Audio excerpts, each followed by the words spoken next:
जय श्री दोस्तों। आज का भाग पढ़ते समय दो सोच मन में लहरा रही थी। पहला, अंधा इंसान जिसका दूसरे सुसमाचारों में नाम बर्तिमियुस बताया गया है, सारी बाधाओं के खिलाफ लड़कर जैसे उमड़ पड़ी भीड़ को, लोगों के ताने मारने को, डांटने फटकारने को, सभी से ऊपर उठकर वो यीशु के ध्यान को खींच पाया अपनी ओर। ये इसलिए क्योंकि वो सच में जरूरतमंद था। वो जानता था कि असलियत में अंधेरापन का मतलब क्या है, जैसे आश्रित होने का मतलब क्या है, आखिर भूख क्या है, क्योंकि बोला गया है वो भीख मांगता था रोजी काटने के लिए। हाँ, ये कहा जाता है कि भूखा पेट, खाली जेब और टूटे दिल से बड़ा कोई अध्यापक या कोई प्रोफेसर नहीं है। देखा जाए तो दुनिया में सारे महानों का बहुत ही छोटी शुरुआत हुई थी। बड़े बड़े इतिहास और क्लासिक्स अधिकतर भूखे पेट पर रचा गया था। जो वाकई जरूरतमंद है वो ही दया की भीख मांगेगा।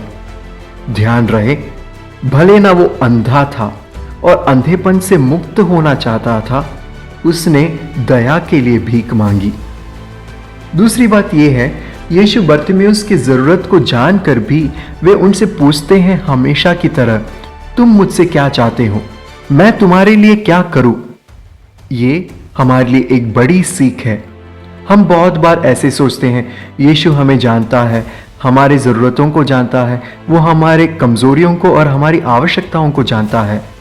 लेकिन आज वो हमें याद दिलाता है कि वो हमारे मुंह से सुनना चाहता है कि आखिर हम सच में क्या चाहते हैं और क्या हमारी ज़रूरत है।